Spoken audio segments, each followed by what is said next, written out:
Merhaba, hoş geldiniz. Sığabilecek miyim yayına? Evet, sığdım. Hoş geldiniz. Bugün tabii daha rahat bir canlı yayın yapacağım. Çünkü okuma yapmayacağım size. Avatar teması. Yani Avatar üzerine, film üzerine sohbet edeceğim. Umarım siz de izlemişsinizdir. Ne kadar görgüsüz bir...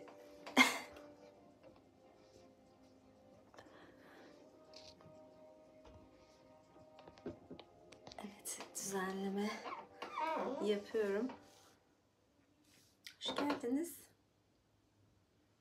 Birazcık ben böyle ev hali oldu. Son dakikada oje sürüyordum. Dedim bekleteceğimi 2 dakika hemen şurada süreyim. Evet, denk geldiniz yayınıma sonunda herhalde. Önce toplanalım.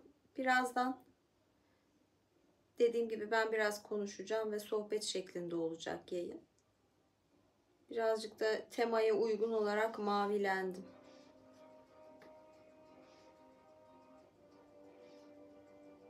Yani sonuçta sinema konuşuyoruz. Biraz rahat olsun dedim.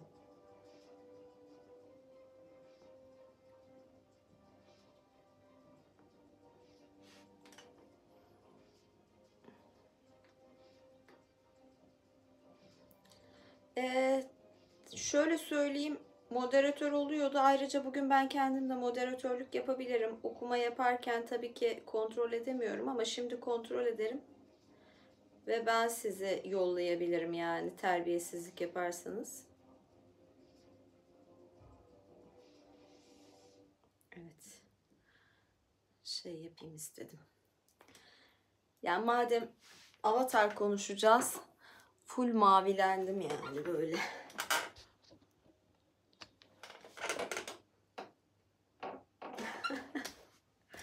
Bu şekilde. Evet, lütfen. Bugün daha çok yani bugün film konuşacağız. Kitap okumayacağım. Ama arkadaş iyi söyledi. Yani çünkü öyle olan kişileri ben zaten engelliyorum ve daha engellemeye devam edeceğiz. Ah, şimdi şöyle bir bakıyorum.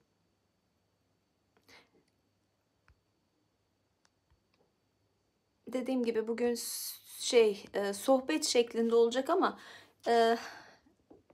sizden de biraz ona göre dolu dolu sorular bekliyorum lütfen. Evet, moderatör de varmış, süper. Burada aktif.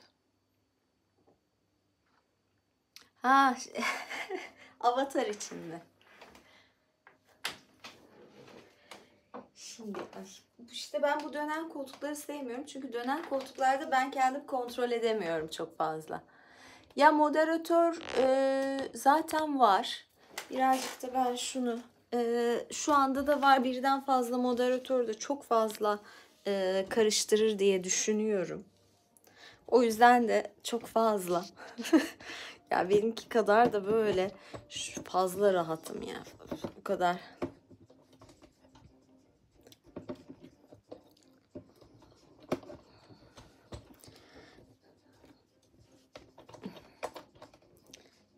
Birazcık burayı yükselteceğim. Çünkü otururken ayarlayamadım. Bir sürü ayarlama işi var ki. Bu kadar iş olunca da şey yapamıyoruz. Geç kalabiliyorum bazen. Kusura bakmayın. Evet.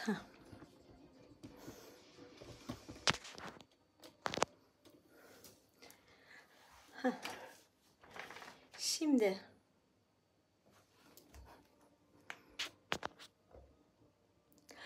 filmi izlemiş olanlar vardır aranızda. İzleyecekler vardır. Bilmiyorum.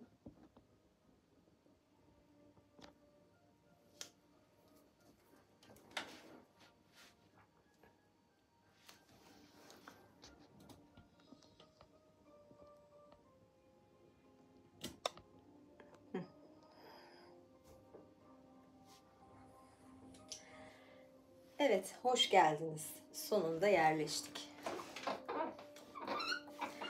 bugün yani ben böyle stand-up mı yapıyorum, kültür programı mı yapıyorum bilemedim. Yani bir türlü yerleşemiyorum, edemiyorum. Bu da gıcırdıyor. Ay çok fena. Ya gerçekten her şey bu kadar.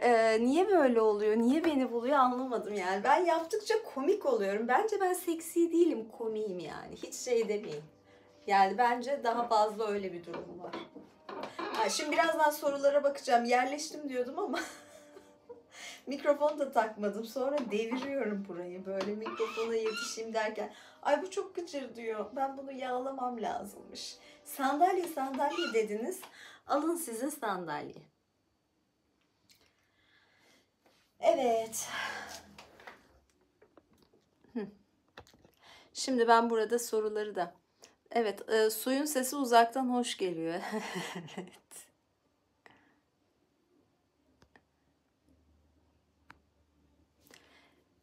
Minderli hasırlı koltuk söylemiştiniz. Ben size mail adresi attım. Yani bana mail atın. Mail atın öyle haberleşelim. Olabilir. Ama hasırlı koltuğu ne kadar sığdırırım buraya bilmiyorum. Balina sahneleri. Balina'nın şimdi ben mesela hemen ona girecektim. Ondan da bahsedecektim. Az önce evet başlıyoruz şimdi. 5 dakikada oldu. Başlayabiliriz. Az önce Avatar 1'e baktım. Nasıl bitmişti? Son bir saatini hızla. Orada da mesela bir yaratık vardı. Siz balinaları sordunuz ya. O yaratıkta da ilk defa bu sefer şimdi dikkatimi çekmiş oldu. Suyun yolculuğu değil, suyun yolu olan Avatar'da, Avatar 2'de böyle balina gibi bir canlı vardı. Bunların hisleri çok kuvvetliydi ve böyle bir büyük bir de küçük gözü vardı bunun. Birincisinde ise yine böyle dinozor gibi uçan bir canlı var. O canlı da şeydi. Onda da yine böyle bir büyük bir küçük göz vardı. Filmi ilk izlediğim zaman bu dikkatimi çekmemişti. Bunda da böyle bir tasarım ve şekil yapmışlar. Yani öyle bir hal vardı. Ay bu çok gıcır diyor. Oo, işte yine rahat edemedim. Yine belim rahat edemedi. Yaslanamıyorum gıcırdadığı için. Yani. Yok ya ben komedi film falan çekeceğim. Bu işlere girmeyeceğim yani gerçekten. Bana yani ancak böyle bir durum vardı. Mesela size şeyden bahsedeyim. Bu Avatar'da geçen o balinanın içinden alınan bir sıvı alıyorlardı. Bir yağ. Yani dünyada aslında balinalardan makyaj için falan böyle çeşitli kozmetik için hep bir yağını kullanıyorlar ve o da büyük paralar ediyor. Balina avcılığı falan da var. Orada mesela o sıvının adına Amrita demişlerdi. Amrita şöyle bir şey. Mahabharata destanında da vardır. Ve şey yarar. Orada da böyle ölümsüzlük iksiri diye geçiyordu. Aynen Görüntü kalitesi nasıl dediğim gibi bağlantı koptu. Kamerayla ilgisi olamaz ama olsa bu internet ayarları ile ilgili. Geldi mi? İşte.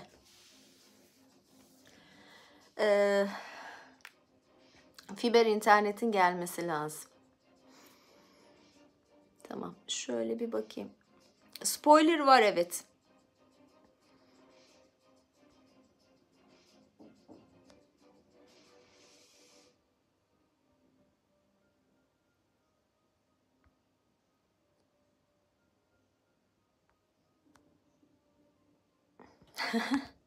Evet arkadaki resimden de bahsedeceğim.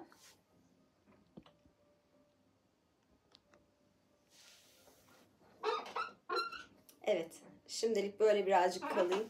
Yoksa başka tür olmuyor. Ya bu gıcırdamıyordu. Gerçekten gıcırdamıyordu. Bir saniye.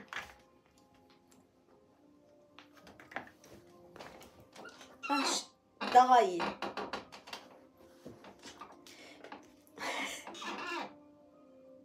Yok, hayır, artık koltuktan inmeyeceğim yani. O kadar çok siz bu koltuğu istediniz sonunda.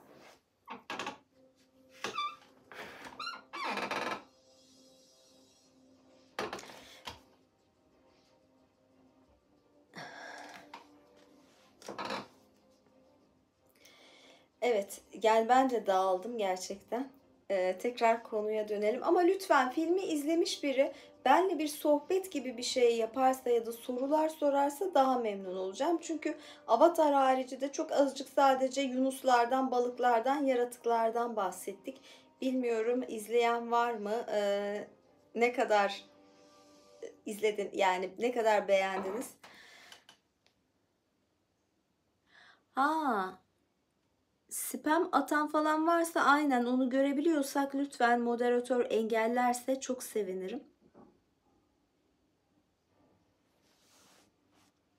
Evet. Evet, ben size Mahabharata'daki Amrita'dan söz ediyordum. Böyle bir şey vardı ve Avatar 1'e baktım. Avatar 1'i izlediğim zaman da yani tekrar baktığım zaman yani burada da aslında 1'in farklı bir tekrarı vardı.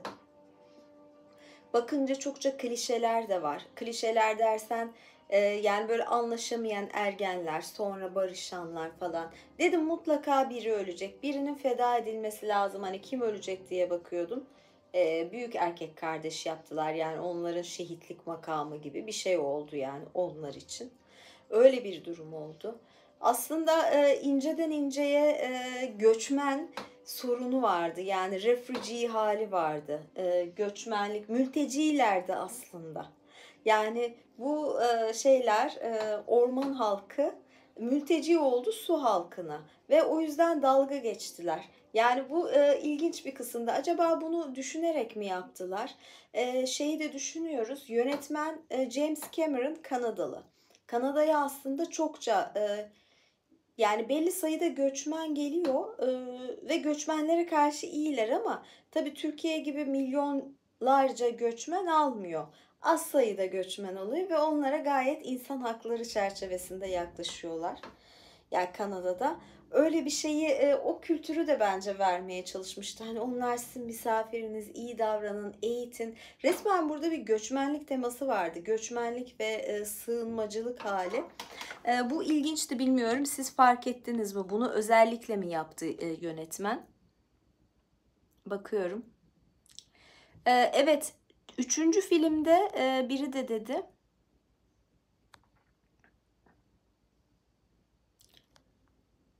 Üçüncü filmde ateş halkı olacakmış. Ateş navileri. Şöyle söyleyeyim. Yani orada belki ateş halkını daha kötü gibi bir şey yapabilirler, bilmiyorum. Ya da bir açgözlülük yapabilirler ateşle ilgili.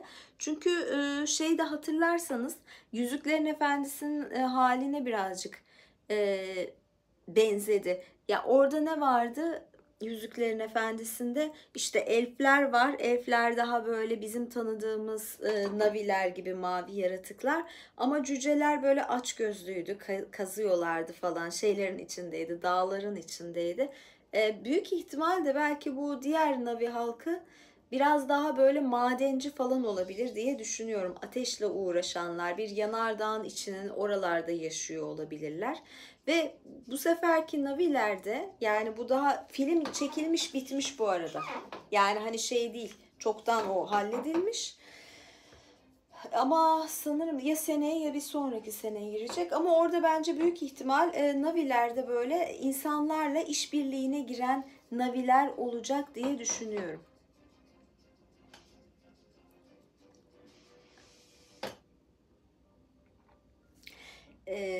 Şöyle bir şey diyeyim mesela.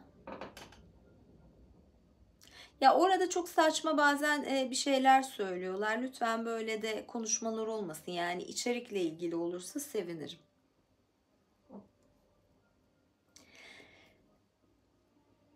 Yoksa ben böyle kendi kendime konuşuyor olacağım. Yani ben öyle hissedeceğim. Ateş halkından bahsettim. Ha, büyük ihtimalle. Yani büyük ihtimalle dediğim gibi onu tahminim. Ben iyi senaryo yazarım. Tahminlerim de genelde çıkar. Orada insanlarla ve böyle gezegeni istila etmek isteyenlerle işbirliği yapılacak. Bir tür Prometheus'a gönderme olabilir. Ateşi insanlarla paylaşıyordu ya Prometheus. Yani Tanrı'dan alıyor o bilgiyi, ateşi insanlara veriyor. Yani belki ateş halkında böyle bir şey olabilir. İnsanlarla paylaşabilirler. Zaten insanlardan Navilere, mavi ırktakilere gidenler vardı. Navilerde de insanlarla işbirliği yapanlar olur. Böyle bir şey göreceğiz gibi geliyor. Yani ne oluyor? Alt zemindeki plan, ırkçılık yapmayın gibi düşünüyorum ben. Yani böyle bir şey olabilir. Bu filmde ise yani dediğim gibi şöyle gittiğiniz zaman 3 saatin, 3,5 saat, 3 saat 10 dakikanın hani hakkını veriyor görsel olarak. Ha müthiş bir derinlik, felsefi derinlik falan der misiniz? Yani benim için hani benim yaşımda biri için hani alışıldık konular ama güzeldi. Bir dev bir akvaryumda gibi hissediyorsunuz kendinizi. Sonra ne diyebilirim? Yani bunu mesela en çok gençlerin izlemesini tavsiye ederim. Yani böyle çocuklar, yeni nesil çünkü şeyi korumaktan bahsediyor. Bolca yani gezegenin korunması, doğayla bütünleşmek gibi yani mesajları güzel. O açıdan önemli olabilir diye düşünüyorum. Ya şey mesela şamanik temalara göndermeleri var. Bu bakımdan güzel. E, Bu açıdan tavsiye edebilirim. Düşünüyorum başka neden de bahsedecektim diye. Yani buraya çıkınca insan karışıyor. Yani biriyle sohbet halinde. Belki yarın TikTok'ta bir arkadaşımla böyle bir canlı yayın yaparız TikTok'tan. Orada konuşurum, bahsederim.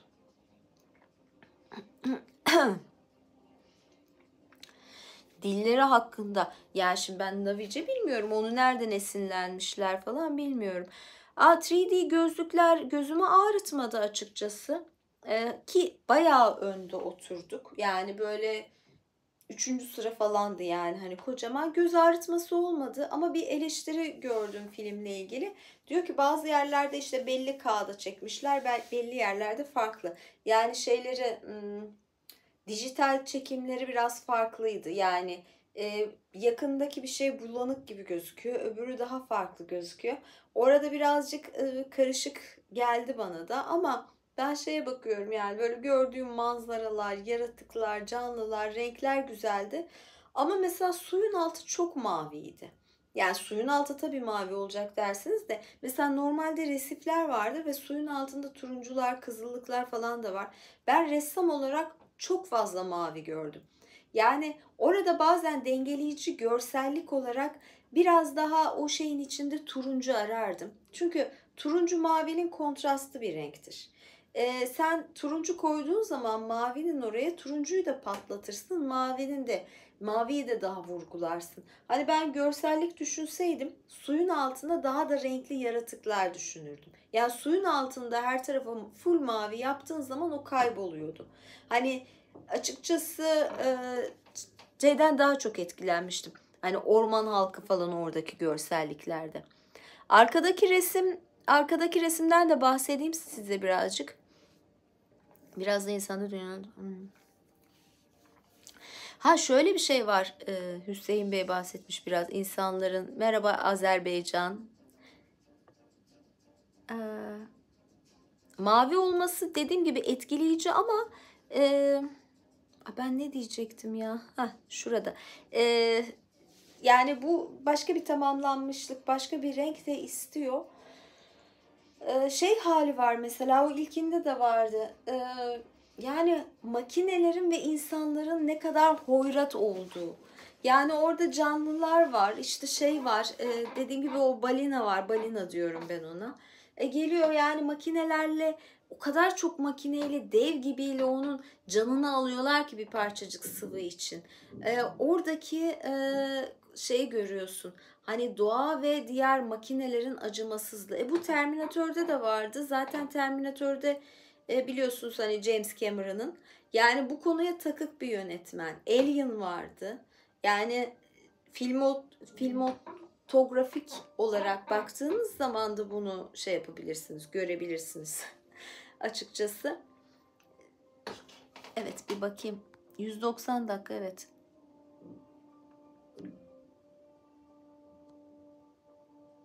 En çarpıcı sahne. Ya ben tek tek bütüne bakıyorum açıkçası ya.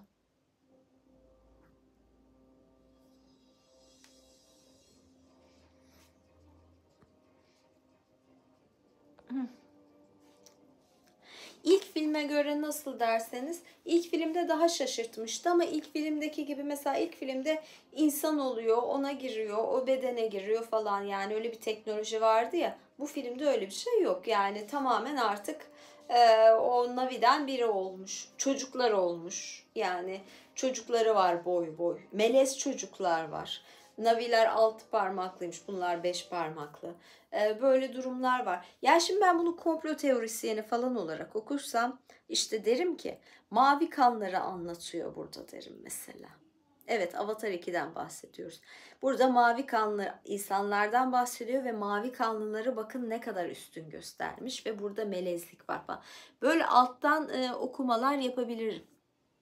Ama bu dediğim gibi komplo teorisyeni olarak düşünürsen. Müzisyen olarak Pandora'daki hayvan sesleri. Ama zaten şeye bakarsanız aslında Pandora'ya gitmeye gerek yok. Yunusların sesine bakarsanız, e, nasıl diyeyim, e, yani balinaların sesine bakarsanız zaten böyle bir şey vardı.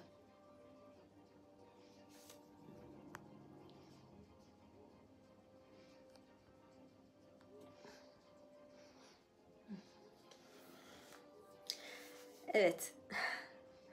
Şimdilik var mı başka soru? Yani dediğim gibi izlemiş kişilerle daha rahat konuşabilirim. Yoksa ben de zaten spoiler vermiş oluyorum. Yani mesela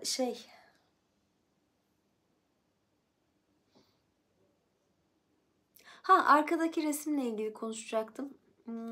Terminator 7 mi? Ben en son 2'de mi 3'te mi kaldım da. Bu resim daha bitmedi zaten. Ben en son bir yayın yapmıştım. O zaman da arkada duruyordu. Biraz resim yaptım. Ondan sonra üzerine açıkçası çalışamadım.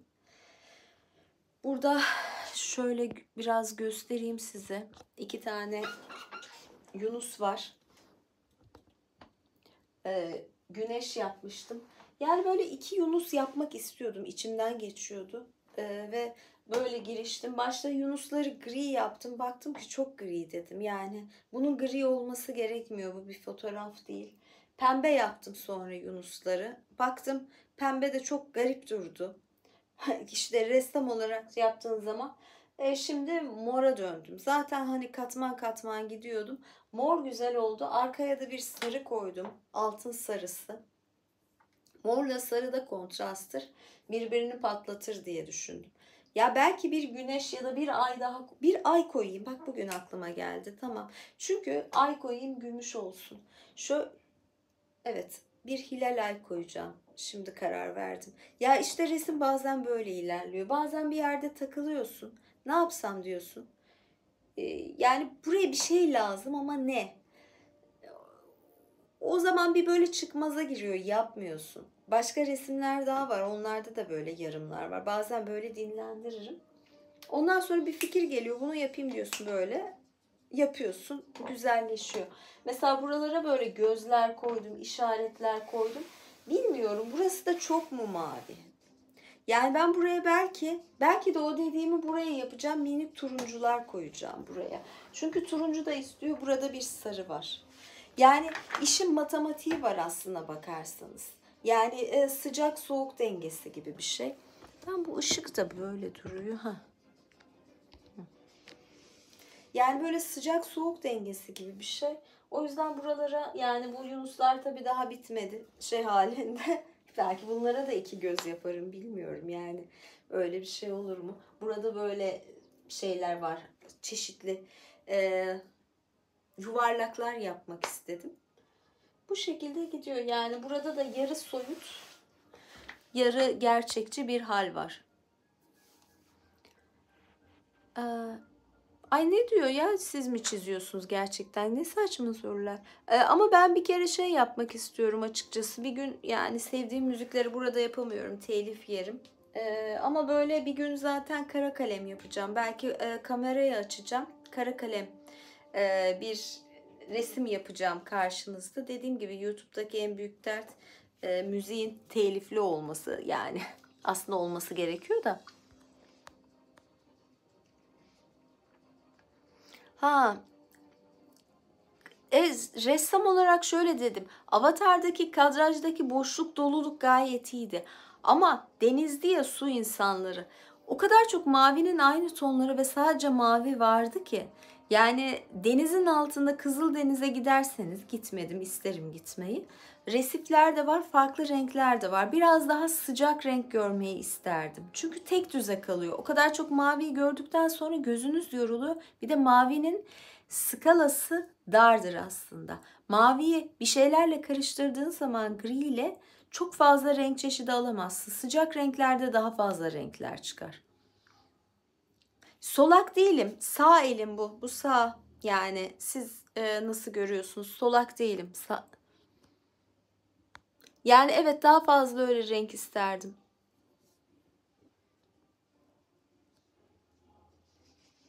Yani nasıl soru, şaka gibi dediniz? Yani kameraman da tek başına yapınca böyle oluyor. Yani ya hiç olmayacak yayın.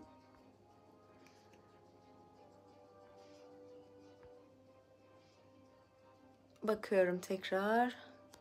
Turuncu mavinin tam kontrastlı olduğu için birbirlerini patlatırlar. Açıkçası böyledir. Yoksa ben aşırı turuncuya bayılmıyorum. Yani risklidir bunu kullanmak, zordur. Hayır, size sol geldi yani. Evet. Başka sorunuz var mı?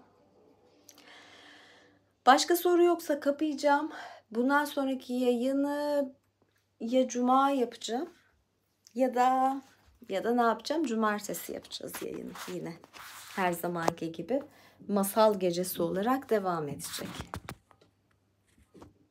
Evet, ben yine aşağılara geçtim.